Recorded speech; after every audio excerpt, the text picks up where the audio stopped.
Welcome to AI Today, your essential briefing on the forces shaping artificial intelligence. There's so much noise out there, it's hard to keep up. So in the next few minutes, we're going to cut right through it all to give you a clear snapshot of the money, the power, and the incredible breakthroughs defining AI right now. So here's our rundown. We're starting with the AI gold rush. Yeah, the billions being thrown around by corporations. Then we'll get into the political side of things, the battle for who gets to control it. After that, we'll see how AI is already changing real lives, tackle that messy deepfake debate, and finally, try to catch our breath with the unstoppable wave of innovation. All right, let's jump in. First up, the AI gold rush. And believe me, it is a frantic, no-holds-barred race for dominance. Tech giants are spending an unbelievable amount of money to buy up the talent and the tech that they think will own the future. These moves are literally reshaping the entire industry as we speak. And the main battleground right now, it's the hardware.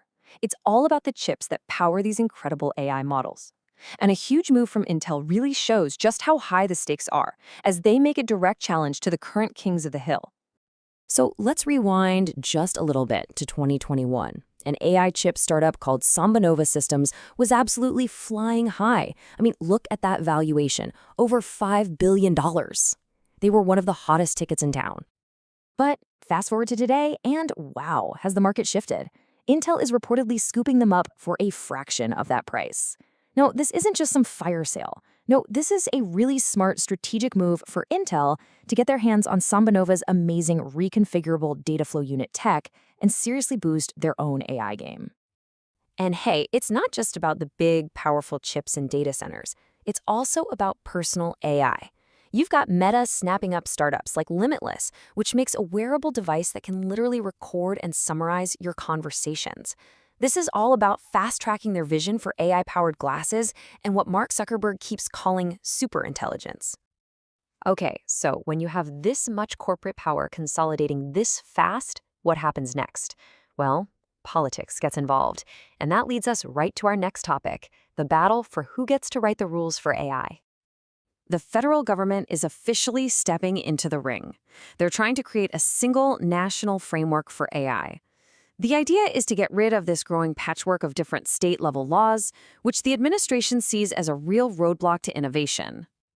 And this sets up a classic conflict, a real tug-of-war. On one side, you have states like California and Colorado that are putting up specific guardrails. They're worried about things like algorithmic discrimination and making sure the most powerful AI models are safe.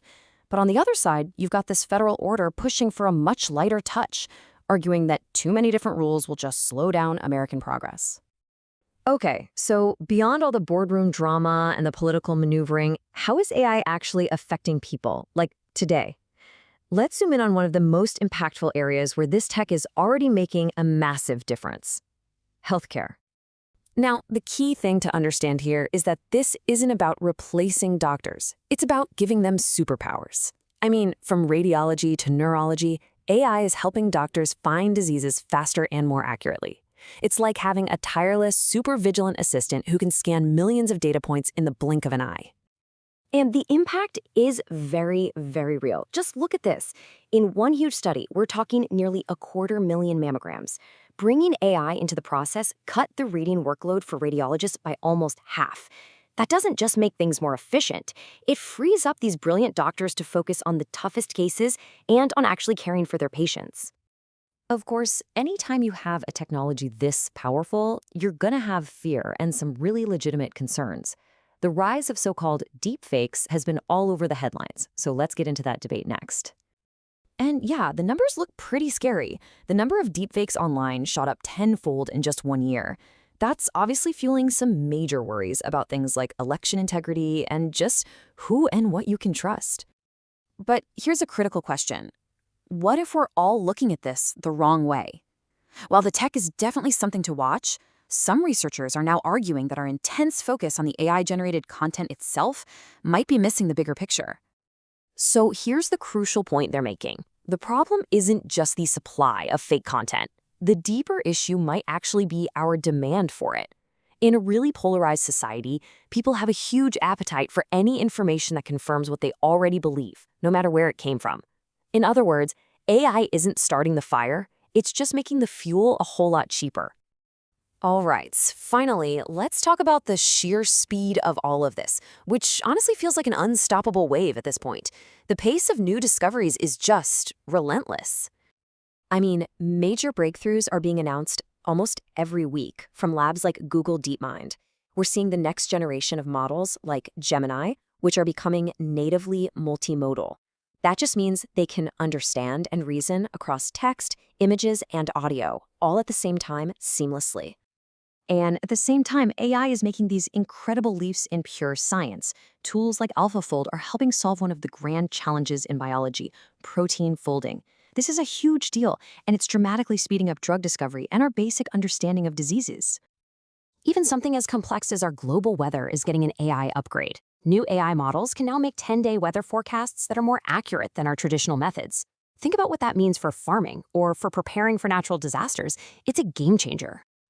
And then you've got the creative world, where AI-powered video generators are just leaping forward, creating these incredibly realistic, controllable movie scenes from just a simple text prompt. The progress across every single one of these fields is happening at a staggering pace.